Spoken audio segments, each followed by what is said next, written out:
Good morning, afternoon, everyone, and welcome to our session, Cascading Collaborative Actions on Water through Supply Chains. I am Patricia Calderon, Global Head of Water at CDP. We're a non-profit running the global disclosure system for investors, companies, cities, states, and regions to manage their environmental impacts. Thank you for joining us at EcoLab. We can explore how the private sector can bridge the gap and exercise their collaborative spirit by acting on supply chains to actually affect impactful change and enhance water resilience. Exposed by Water is international. Half of the water we draw from rivers in aquifers to supply the food, the clothes, and goods that we consume in high-income economies come from unsustainable sources. Water is used unsustainably. Supply chain operations and actions can cause water insecurity and exacerbate the water-related risks that they and other water users already face. Our 2023 CDP water data shows that more and more companies are reporting significant water-related risks in their supply chain, with the potential financial impact, as reported by 623 companies, at $77 billion. In this session, we're going to be drawing on the first-hand, on-the-ground experience from the Alliance for Water Stewardship, Water International, as well as the power of technological innovation from EcoLab and the insights from CDP's data to demonstrate to you the business case for supply chain action, the challenges the private sector is facing, however, as well, the best practices that are already taking place. Without further ado, when I introduce Angel Pushoa, she's a member of my water security team, and she will be presenting our latest data. She's a senior manager. Before CDP, she worked as an urban planner in Paris, providing the technical assistance for the environmental strategy for the Paris 2024 Olympics. She also worked as a project manager for SUS prior to that, and for the International Water Management Institute in India and Ghana. She has a master's degree in science, policy, and management from Oxford University. And over to you, Angel. Thank you so much, Patricia. And so I'm sharing my screen now. Hi, everyone. Welcome to this session, and thank you so much for joining us today. I'm Angel Pushoa, Senior Manager in Water Security at CDP. And what I'm going to do now for the next 10 minutes is to present a little bit of the work that we've been doing at CDP on the topic as a way to set the stage for the panel discussion to come. So the goal here is really just about understanding why it's so important to take action for sustainable supply chain for water security, as well as also showcasing and explaining a bit of the solution that companies can put into place when it comes to sustainable supply chain management.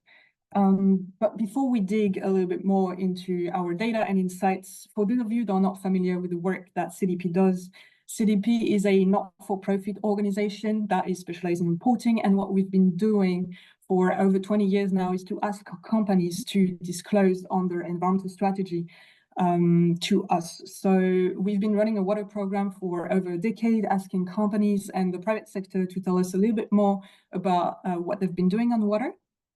And that puts us in a unique position to understand what have been the trends for the private sector and what companies have been trying to do when it comes to water, and in particular here, water and supply chain. So as you can imagine, with such a large data set, we have quite a few data points, quite a few interesting insights. But for the sake of this presentation, I'm just going to start with one fact, which appears on the screen, which is basically that 20% of the companies that have been disclosing and reporting to us last year do report that they've been exposed to water risks, which mean that 1 in 5 companies, according to our data, are exposed to water risks. Now, that's an important fact because it's also a blatant underestimate. And I'm going to keep coming back to that number later and explain to you why that's an underestimate. But for now, let's just stick to that fact. 1 out of 5 companies, at least, are exposed to water risks or report being exposed to water risks. Now, water risks take various forms. They can also be financial risks, so risks of disruption of supply chain, also risk of reputational risks or stranded assets, and that's a reason enough to act. So then the next question that one can ask is, what can companies do in order to take action?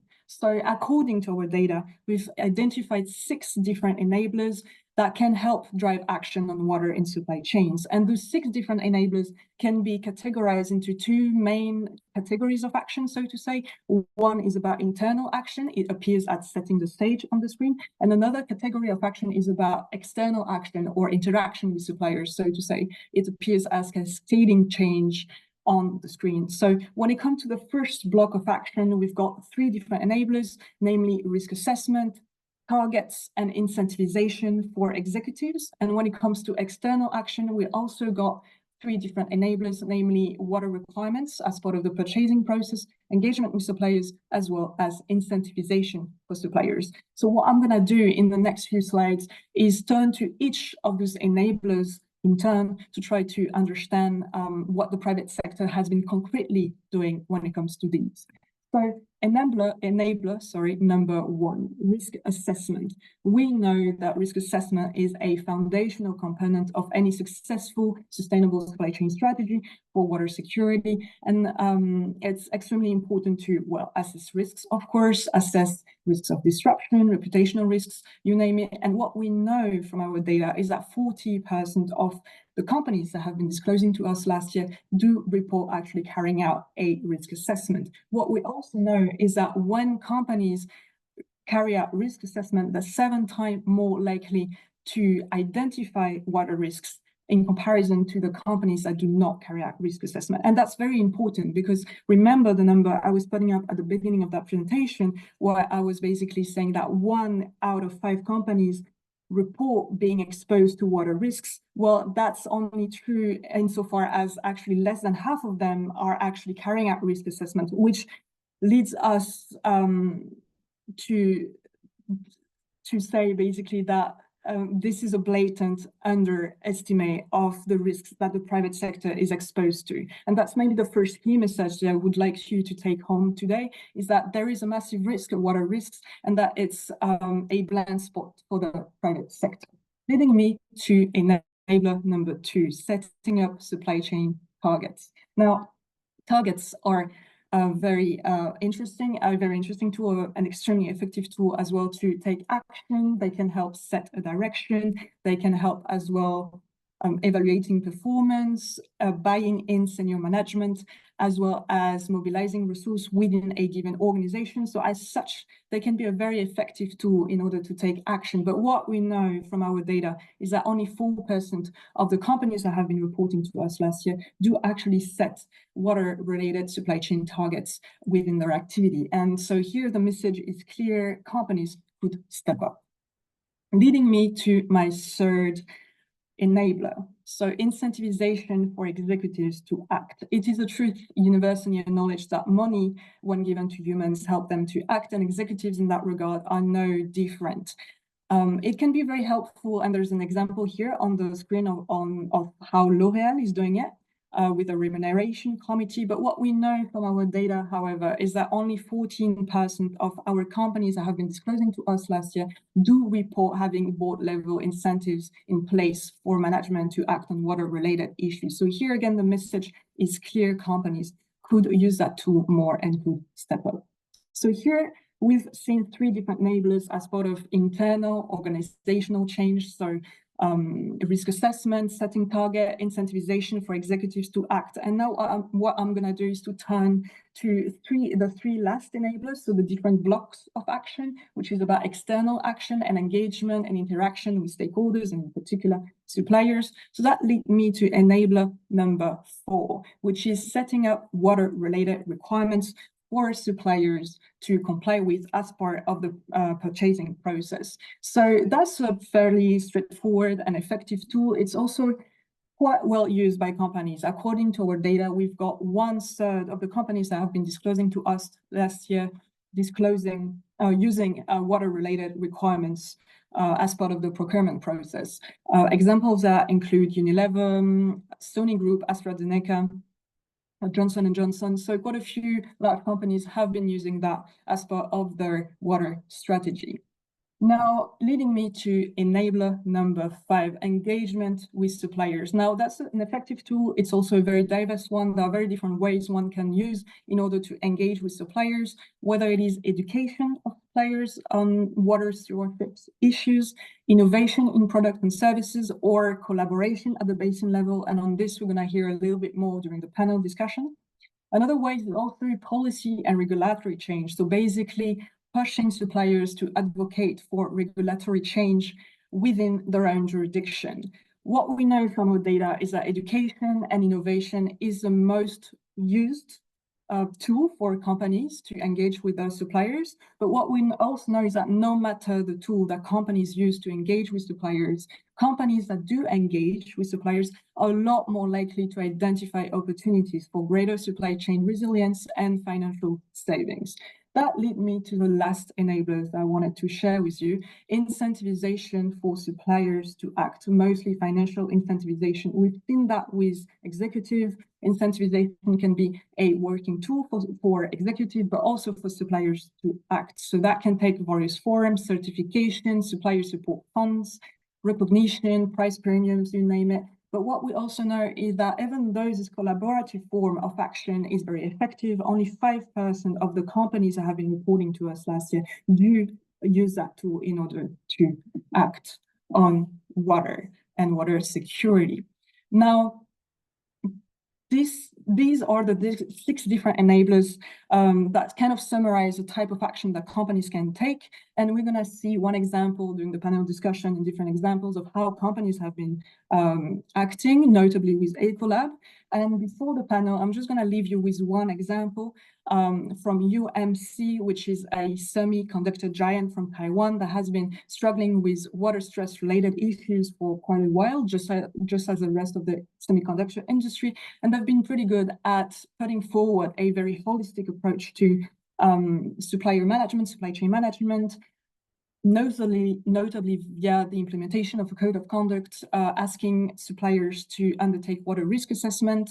And that, according to their own self-reported assessment, has led to substantial financial saving and increased supply chain resilience. So on this, I'm going to thank you for your attention, and over to you, Patricia. Thank you, Angel, and really great information and great stats in there. Now we have a really great panel. We're going to be discussing initiatives such as the Fair Water Footprints, the collaboration and tools that are available, and as per the Alliance for Water Stewardship, as well as the power of innovation from technological innovators such as Ecolab, and also in terms of regulation, what's ahead.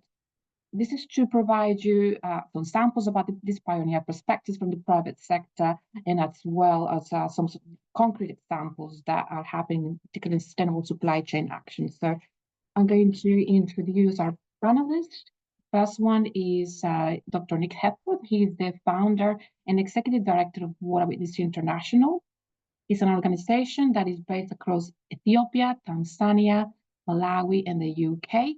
He has worked for sustainable water management and social justice for over 30 years as a scientist, government regulator, consultant, practitioner, and NGO leader. He is also the author of the Glasgow Declaration for the Fair Water Footprints. Secondly, we have Agnes Danelon. She's the Vice President of Government Relations for Europe at Ecolab. She has been working in European government relations for more than 15 years, and since January 2022, she leads the Ecolab European External Advocacy with the goal of elevating water with key EU decision makers. Ecolab is, for those of you that may not know, Ecolab is a global technology sustainability leader offering water, hygiene, and infection prevention solutions and services that protect people and resources vital to life. And finally, we have Ben Davis, who is a sector coordinator at the Alliance for Water Stewardship. Before joining AWS in 2021, he gained experience working on corporate sustainability at Lush Cosmetics, where he developed water stewardship strategies for business practices and material sourcing. Now at AWS, he's a central member of AWS, where his focus is on supporting companies and organizations with the water stewardship journeys as they tackle the water challenges at the global and local scale. He has a bachelor degree in political science from Sheffield University and a master's research in politics from the University of Exeter. So welcome to our distinguished panelists. And we're going to be doing some 3 rounds in here. First, we're going to be setting the stage. I'm going to ask our panelists to advise us on the panorama of the existing initiative, in particular as it refers to sustainable supply chains and water stewardship. My first question is to Nick.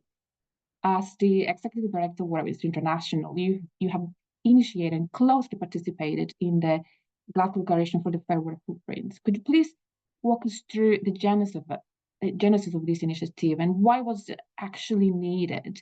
How do you see the Glasgow Declaration for Fair Water Footprint as a mechanism for driving water stewardship and collective action?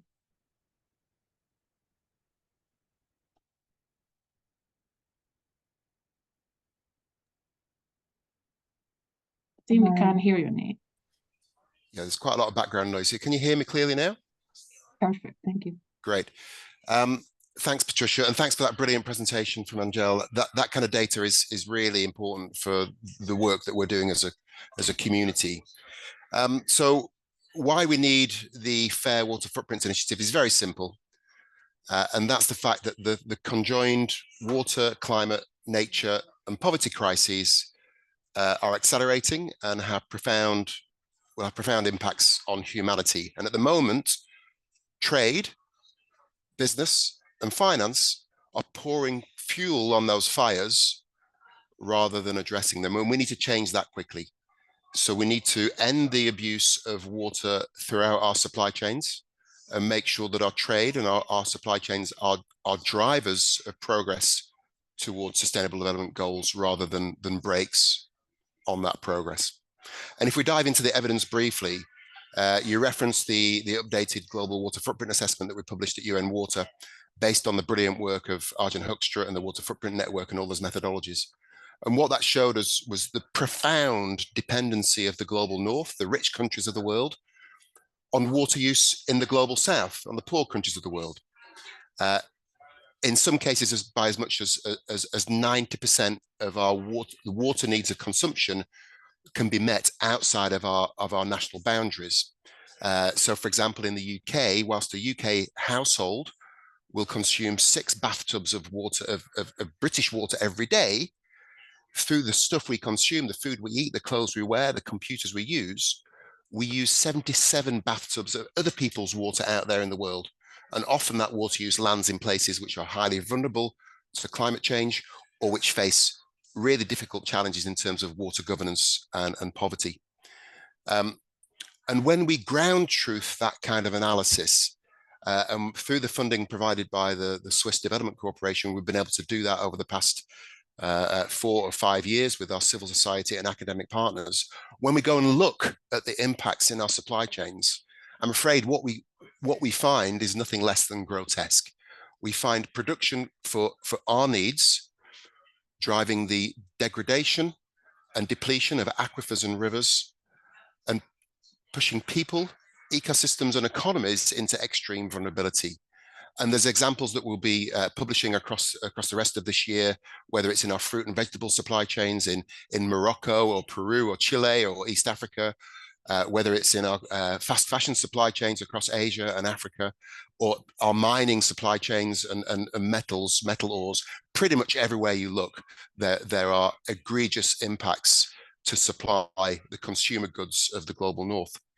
So the Fair Water Footprints Initiative is about addressing that. It's about rewiring the global economy so that we embed water stewardship as a global business norm for everybody's benefit, because there's huge strategic implications here for our own well-being and food security. You know, through our supply chains, we're degrading the resources that we're all going to depend on in the future for our food security and well-being. So that's a really positive note and brings people around the table. We all need the same thing. We all need responsible water stewardship in our supply chains.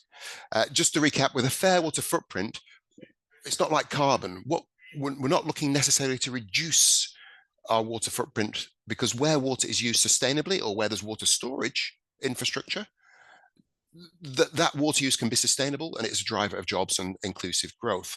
What we're looking for is a fair water footprint, and what that means is zero pollution, equitable and sustainable withdrawals of water, universal access to decent wash for the workers and communities, resilience to climate change through management of floods and droughts, and protection and promotion of nature through things like nature-based solutions. So they're the 5 outcomes that we're looking for through a fair water footprint. And the good news is that a lot of the mechanisms and tools and approaches to do this are out there. We've got the AWS standard, we've got the CDP disclosure mechanism, we've got things like the WWF's water risk filter, but these are still far too niche and used by a small number of companies in a small number of places at a small number of sites. We need to radically upscale that use and mainstream it and bake in water stewardship to our trade agreements, investment decision making, and supply chain decision making.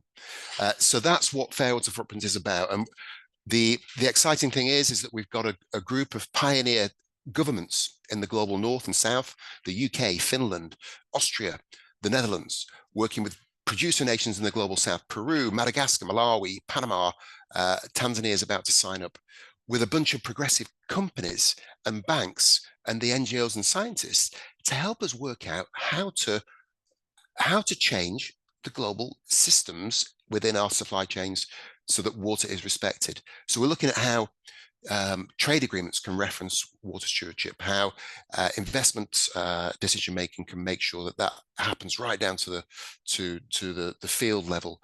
We're looking at how we can make compliance with water law a precondition for getting an export license. So we're talking about joined up government to learn from the lessons of the past to set us towards a more sustainable future on water. The great news again is that we've managed to unlock £40 million worth of investment from the UK government for this work through the Just Transitions for Water Security programme. So we've got Chatham House helping us convene globally on how we fix the global economy on water. So my takeaway message is there's a lot happening. This is a brilliant inflection point in how we manage water in our supply chains and the global economy.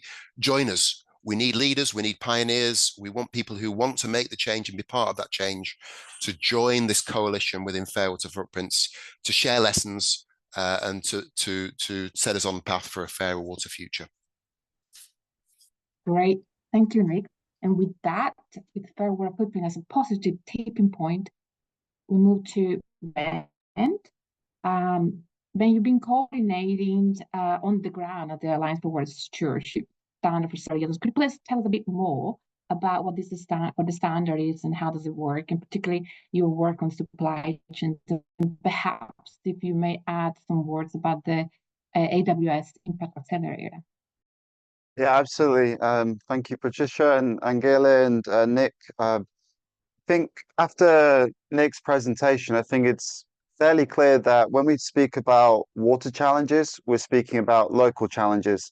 You know, when we're talking about supply chains, we're not talking about a global issue. We're actually talking about very local challenges. And so the responses that we have to them have to be local.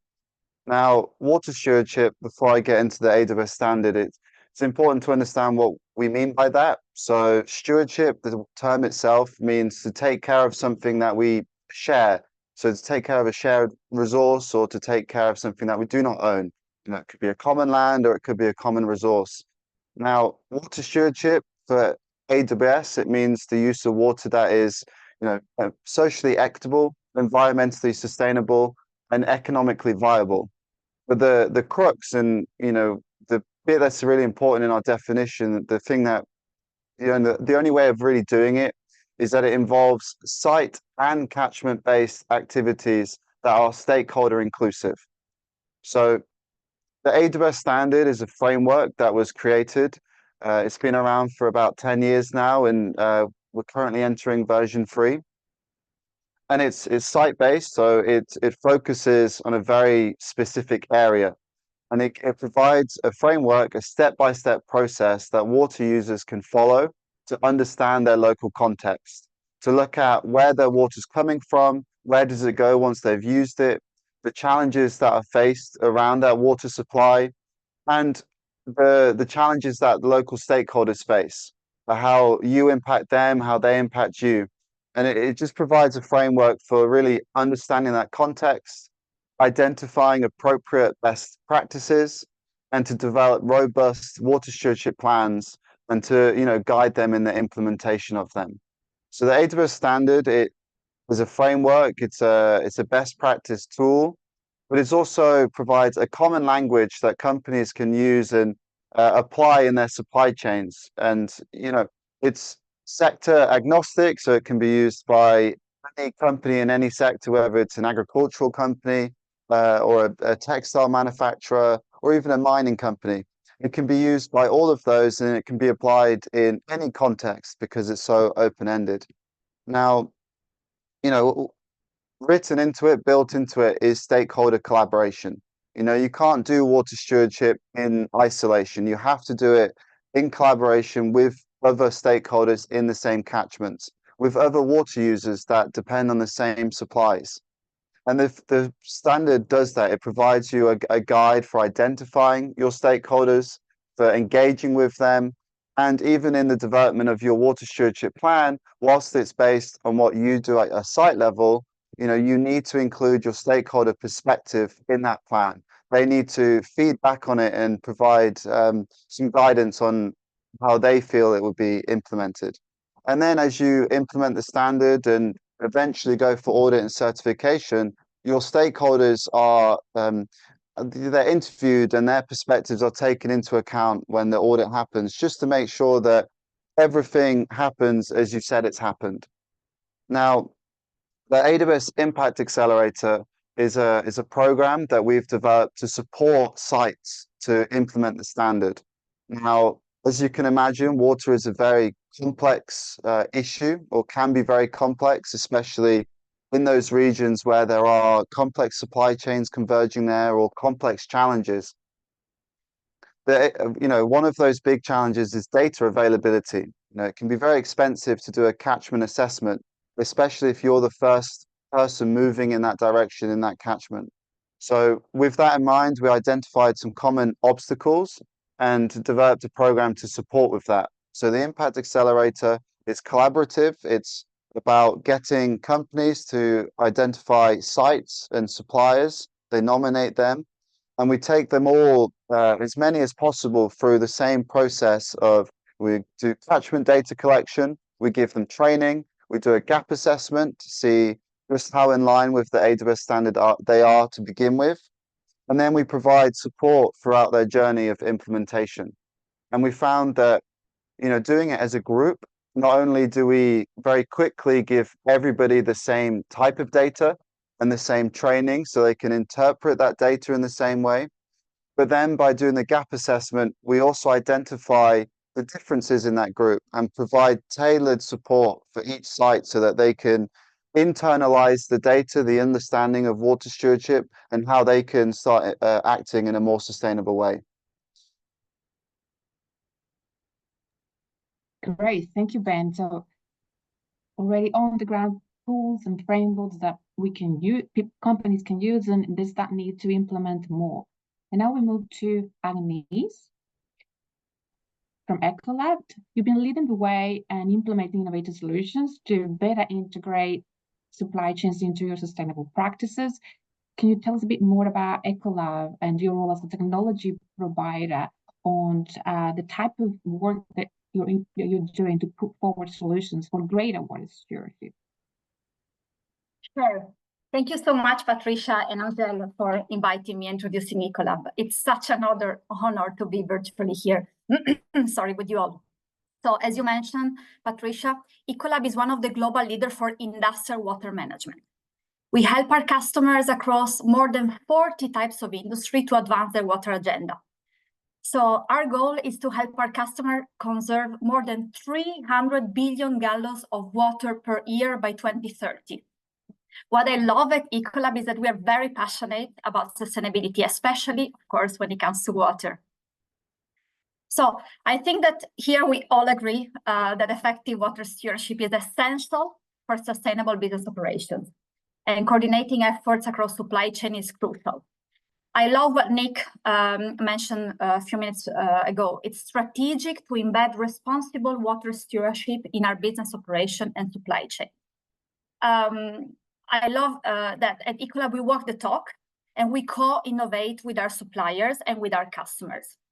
So we customize our solutions based on our customers' needs and on the water stress of the area where they operate. And we provide solutions that either reduce, reuse, or recycle water. Our motto is that you don't have to forgo profitability for sustainability. So at Ecolab, we believe that you can have both, and that's how, in my opinion, we can effectively drive a meaningful water agenda at business level. But of course, we help our customers to reduce their operating costs and their environmental footprint too. Last but not least, as I said, we walk the talk also when it comes to our own supply chain. We have at Ecolab a strategic supplier initiative to evaluate water risk with our suppliers and explore opportunities to co-innovate about water efficient solutions, reducing our operating cost, of course, as I said, our environmental footprint. In my role as government relations leader for Europe, I sensitize key decision makers to act on water now. As I'm talking about Europe because it's my role, but in general, I believe that no green or digital transition can happen without properly taking water into account when creating the legislative and financial framework of the future. Thank you. Great, thank you, Ines, for that essential role we have with technological innovators. And now I'm going to move to a question for Ben in regards to challenge opportunities and the way ahead that you see.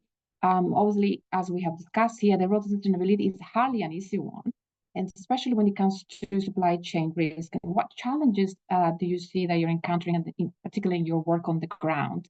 And how do you see the way ahead? Perhaps in a couple of minutes. Yeah, thank you. I mean, as everyone can imagine, the challenges can be great, especially when dealing with very large supply chains. You know, some of the companies we work with have got thousands of suppliers on their books, and to engage each one on water stewardship is a huge challenge and a huge task. Now, some of the most obvious challenges is transparency of your supply chain. You can't do action on the ground with your suppliers if you don't know where they are. So, you know, that's something that we found, especially in those supply chains where you move your suppliers around a lot, particularly in like fruit and vegetables, where just because of seasonality, you're constantly shifting your sourcing region. And, you know, to do water stewardship in the places where it's needed, it's very difficult if you don't know precisely which suppliers you're working with and where they're based, and, you know, precisely what role they have in that catchment and in that context. So there's a challenge around traceability and transparency, but also around data availability. You know, you may know you're sourcing from a country or a region of that country, but then, you know, to actually understand that context, you need quite a lot of data to fully get a complete picture. You know, you need to understand the hydrology, you know, how much water is available, the quality of it, the regulations and the regulations that are in place to control that water or to protect it.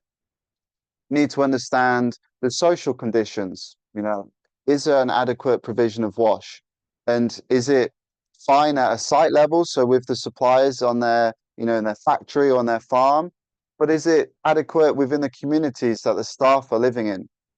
Then we also need to look at the environmental conditions, you know, the biodiversity hotspots or the habitats, and that are not only the freshwater ones, but the terrestrial ones. You know, they're all interconnected. And so not only do we need to know where the suppliers are and what they're doing around water, but we also need to understand all of these other contextual things. And, you know, just looking at a global supply chain, it's incredibly challenging. But things like SBTN, so Science-Based Targets for Nature, have provided an extra framework for kind of identifying the most appropriate places for action.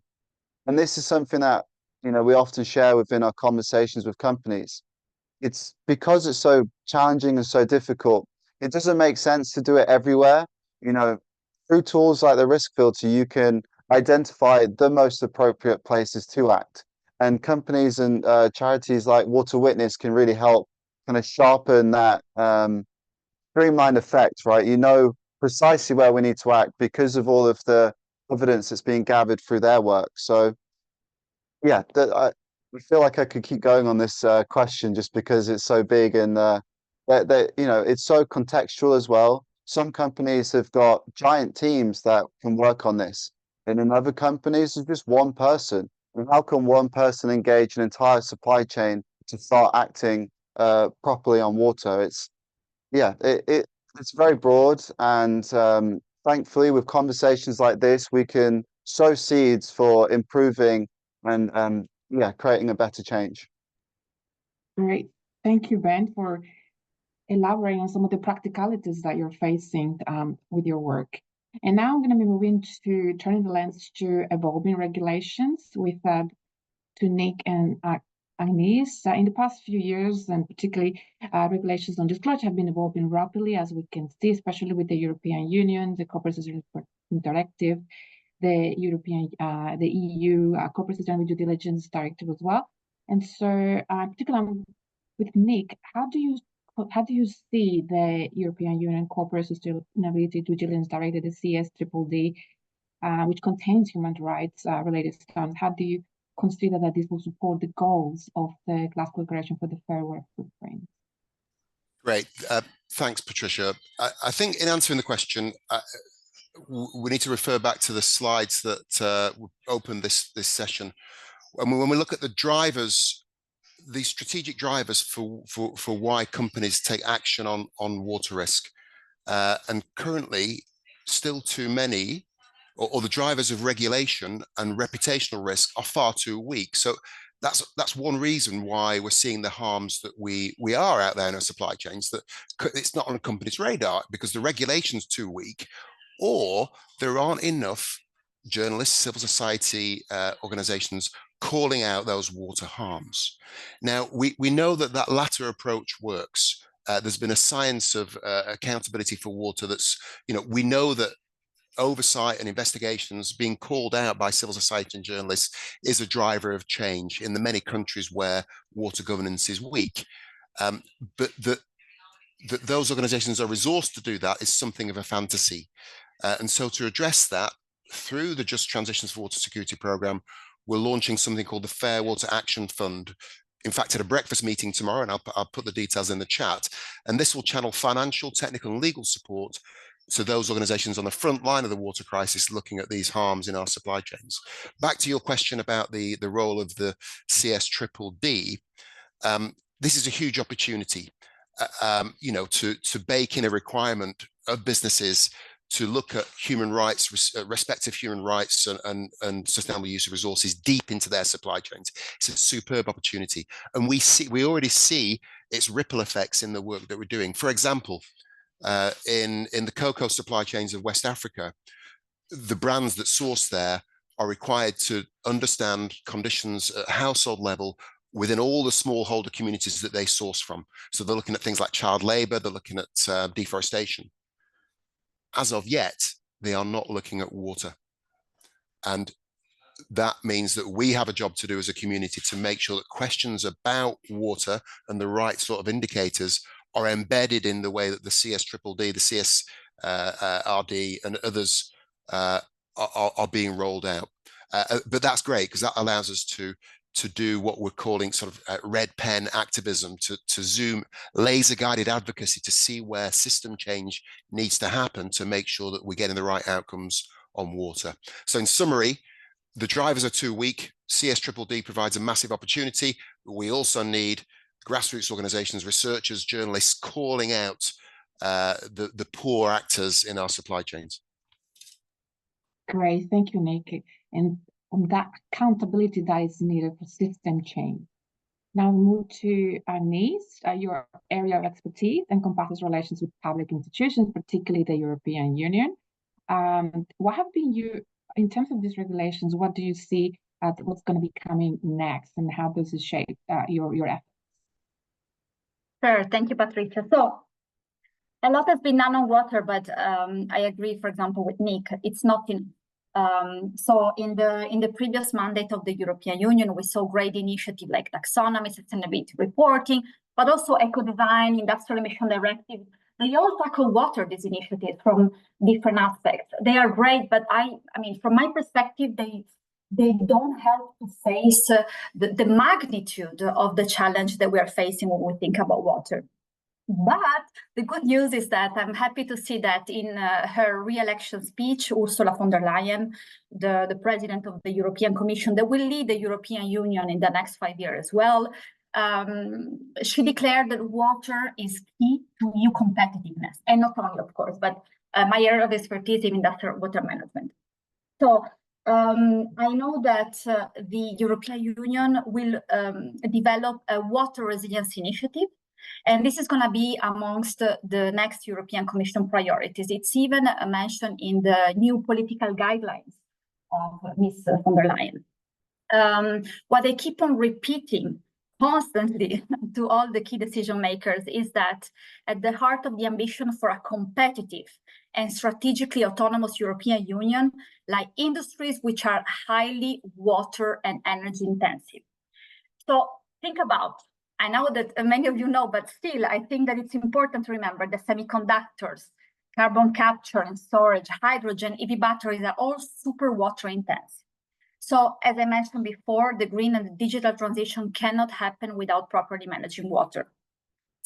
I mentioned that there is this water resilience initiative coming. If I may, this is my personal view, I think that we should get inspiration from the way that the European Union faced the recent energy crisis. You might have heard that there was an initiative called the REPowerEU that basically help providing industries to get a legislative framework, but also financial incentives to really drive a meaningful energy transition at European Union level.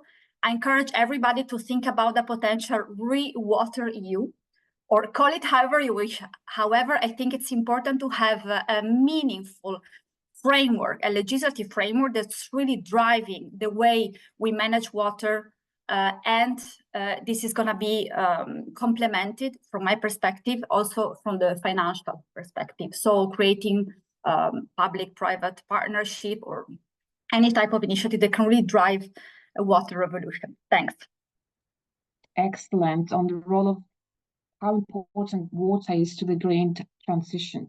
And now on to your last point on financial institutions. I've got a question for Nick, and particularly on financial institutions, and how do you see their role as stakeholders in with suppliers and companies?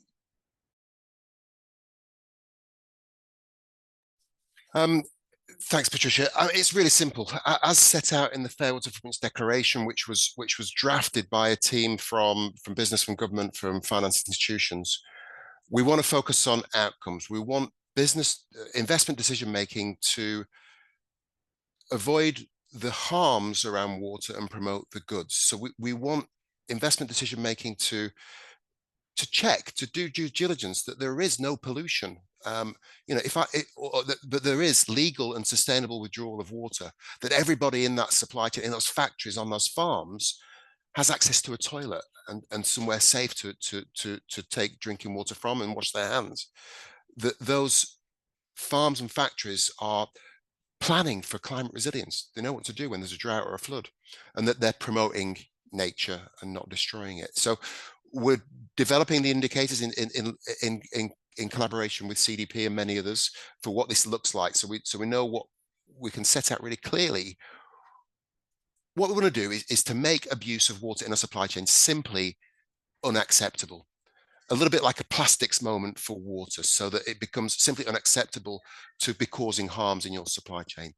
And we can work closely, constructively with the finance community and everybody else on that through Fair Water Performance. So please join us to find out more. You know, we've got this opportunity now with some finance, convened by Chatham House, who are such good conveners. They've got a rule named after them about how to convene. So we're really looking forward to make quick progress over the next few years to keep pace with the crisis. So we make progress at the rate of change that's needed. That needs us all to roll up our sleeves and get stuck in. So please do join us. Great, thank you for that, Nick. And now to conclude, I'm going to give our panelists about a minute to bring the audience some key messages that they want to take from this session. So over to Agnès, and then Ben, and then Nick. Thank you, Patricia. So I really believe that we all have to drive a meaningful collective action, also when we talk with the key regulators and financial institutions. I think that the moment to act is now. We all agree on that. So let's raise awareness as much as we can. Thank you. Just going to echo what Nick said at the beginning. The frameworks and solutions already exist. You know, we don't have to reinvent the wheel to overcome these challenges. Of course, there are still obstacles that do need to be overcome, but we don't have to reinvent the wheel. The solutions exist. It's just about driving collective action and working together to implement them where they're most needed. Great. I mean, thanks for a great session, Patricia. I mean, I think just to echo my previous message, that there's an opportunity here that we all need to act on. Everybody's got a responsibility to get stuck in. It is a global struggle for shared water security, and it's our generation of professionals that are going to win or lose that struggle. We should feel a deep sense of responsibility to both current generations and future generations to fix our broken economy, which is abusing water. And the battle lines are being drawn up out there. We're working in countries where this agenda, just like the climate agenda, is being politicized. So all of a sudden, the very sensible idea of managing one's water resources sustainably becomes a political football between the right and the left. We need to combat that. We need to counter that with professionals such as those on this call to argue, to bargain for the right kind of water management that the world needs. So yeah, I'd finish on a challenge. I do want to hear questions from the audience, otherwise it's a bit of a tyranny. So it'd be great to hear what people want to ask us. But we've got a destination collectively as a community, and the fragmentation across the water sector is being dealt with. We're beginning to see the key goals emerge that we need to work towards over the next 5-10 years. So we've got a clear destination. With this brave funding from the UK government through the Just Transitions programme, we've got fuel in the tank. So get on the bus with us and let's go together to a brighter water future. Great, thank you, Nick, Ben, and Agnès. And now we have about 10 minutes for questions. So please feel free to share your thoughts, share your concerns, share your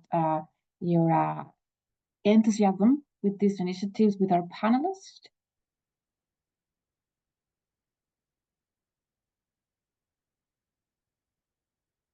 And I'm trying to find, here we have questions on the AWS standard for VEN. Is there a certification scheme for the standard? Yes, absolutely. There is absolutely. There is a certification scheme for the standard. So once you've gone through the process of implementing all of the different requirements and criteria, you go through an audit, and then once you've successfully completed that, your certificate lasts for 3 years with yearly surveillance audits. Now, there is some nuance in this. We have 3 levels of certification: core, gold, and platinum. And essentially the difference between those, core, everybody needs to meet the core criteria in order to achieve AWS certification. And written in that, the nuance is, there's no expectation to have achieved all of your targets or to have achieved all of the things you've set out to do, but you provide evidence to show that you're working towards your best practices. With the gold and platinum, there are additional advanced indicators that to get gold and platinum, you meet those and you get a point score. Now with them, the nuance is that they provide evidence to show that you have achieved best practice. And so, those 3 levels of certification just provide greater recognition for those that have gone further down their water stewardship journey and actually achieved the best practices they've set out to do. Thanks. Great, thank you, Ben. And that was a quick summary for that. And I'm sure that Ben will be happy to proceed with another more follow-up. Do we have any more questions from the audience as well? Don't be shy. Great. We got a question from Anna. Maybe a question for myself. Okay. What are some of the benefits requesting CDP water questionnaire to suppliers? Are there any good case studies to look at? Yes, indeed. I'm gonna partly answer your question, and also perhaps Angel would like to add in. Yeah, definitely for suppliers. You know, as per what Nikki indicated, we have the fair water footprint. And personally, before joining CDP, I used to work at Veolia. I used to be a process engineer. I used to go within the fence in terms of working on the industrial facilities, innovations, and reuse and so forth. A lot of effort within the fence. However, as per what Nick, Ben, and Agnes elaborated, it's that there is really a strong need for companies to go beyond the fence to their suppliers and to work really collectively on base and action. And this is why we have questionnaire, an integrated questionnaire from this year with climate and forest. And we are really moving towards looking into those footprints where companies we want to know the information that companies are collecting, in particular about their engagement with suppliers. And also we're now moving into work footprints. And as per Angela indicated, we have the information is making progress. We have those 6 levels of it that companies are using to engage companies and moving them towards even incentivization, the putting targets. But as what Angela indicated, we only have 600. We have only a number of companies that are responding on the suppliers, and the risk index of 20% of companies, so 623 companies are indicating that there is water supply, the supply chain water risk, and that's an underestimation. And Nick is indicating, there's already so so many issues with the cocoa. With Ben is indicating that different sectors have different needs. So there is so much more that needs to be done with suppliers, and CDP is going to be using our water questionnaire. We're going to be tracking actions of the private sector for the fair water footprint over the next few years to do what needs to be done to scale, to accelerate that action. We're going to be requesting this year, we're requesting over 20,000 companies to disclose on water. That's a milestone, that's a record. We also have a financial sector water questionnaire. We're asking financial institutions to also disclose on water, because this is the levers that we need to take the great work that people are doing on the ground to scale, to engage companies and financial institutions. So I hope I answered that question. Perhaps, Angela, if you may like to add a few words. Yes, sure. Thank you, Patricia. I mean, a lot of it has been said already just now, so I don't want to expand much. I'm going to put in the chat a link to the Global Water Report that we published in 2024, I think in March, where you do have example and case studies to look at if you want to. But there are definitely a lot of different benefits. That's the point I was trying to convey in the presentation, that as long as you don't ask suppliers what actually they're doing with water, you cannot really understand whether there are risks associated with water across their activity. Greater clarity, more data, and transparency can always help with making sound decisions. Great, thank you. And now we got lots of questions. So it's a bit of a rain now. So let's see.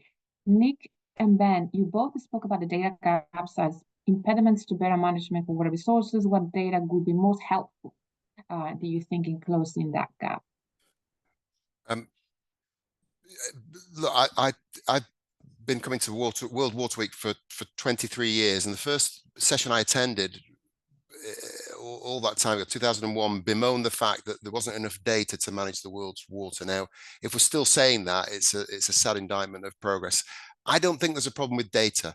It's pretty clear out there when there is unsustainable water use going on. You can see it, and people talk about it. They know it. The problem is there aren't the incentives to act on that data or act on that information. And that's what we need to change, making sure that all right, the data's communicated in the right ways and people listen to it, but we also need to make sure that people have got the incentives to act on that data. And that's where financial due diligence is, where procurement policy by global corporations comes into this to make sure that water is prioritized. There's a question here about how we turn risks into opportunities.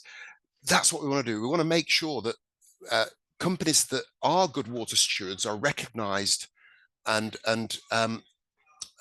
recognized and rewarded in the marketplace. You know, we live in a global capitalist system. We've got to make sure that the signals so that consumers understand and can recognize the good water stewards and buyers and financiers and pension holders, so that we've got these indicators of who to support and who to draw away from, so that we can establish stewardship as the business norm in the future. And I think that's the opportunity, that to make the opportunities for those leaders real through their recognition. Sadly, there aren't yet enough good examples of good water stewardship out there.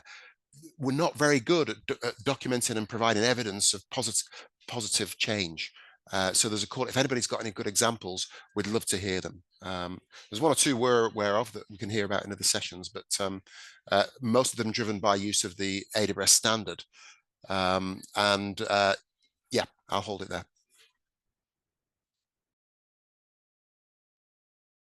And I think, Ben, if you'd like to share as well, so the data gaps, thank you, Nicola, as impediments to better management of water sources, and what data would you think is most helpful? Yeah, absolutely. I mean, this is a question that we're asked time and time again. And through the Impact Accelerator, I feel, you know, obviously there's the requirements for the kind of hard data, the hydrological numbers and all of the statistics on the catchment context. But one thing that, you know, data can't provide, or at least that kind of data can't provide, it's the relationships between stakeholders. You know, water stewardship is as much about the water resources as it is about the people that depend on them. And whilst, you know, we can use satellites to gain some of the hydrological information, in order to get the full picture, we also need to be having conversations and developing those relationships in places. And that's something that, you know, just numbers and data can't really provide. And I would see that as almost like a bigger challenge than that data. It's the getting into a ground and building trust and relationships with the stakeholders that need it most. And then in terms of turning risks into business opportunities, you know, I spoke at an event a few months ago, and one of the other panelists had a really good point. It's like, if those challenges are there, the business case is there. You know, if we want our supply chains, our businesses to continue on and be resilient, we need to overcome those challenges. And so just by having those challenges there, the business case for addressing them is there. We just need to explain and tell that story better. And as Nick said, we need to show the development of progress towards a better world. Excellent. Bring those stories. We have a question on the CSRD and CSDD. I think for maybe this is the last one for Agnes. How would you turn water risk into opportunities? Thank you, Patricia. I will also build upon the question on the challenges for government to implement, forward-looking water policies. So I think that the main challenge I see is the lack of understanding of water sometimes. So if you don't understand a thing, you cannot, regulate it. And so to make sure that we really sensitize around the complexity of water, and sometimes, especially with regulators and politicians, it's very difficult to pass complex message because they have to regulate on so many things. So there is a clear lack of understanding sometimes, but we can really address, as I said, to raising awareness. As mentioned in this panel, solutions are there. We need the help of regulator and financial institution to accelerate and scale up the solution that exist. Great. Thank you for that. Now we have 1 minute, and I'm going to close this session. And thank you so much to Angel, Nick, Ben, and Agnes for their preparation and their efforts for this morning and this afternoon. And thank you all for being here. And I hope that this panel is leaving you with optimism and hope on the initiatives such as the Fair Water Footprint. Tools are already there, like the Alliance for Water Stewardship, the technology and innovation that is being harbored by companies such as Ecolab, as well as the efforts of regulators such as the European Union. But at the same time, I'd like to leave you with a sense of urgency.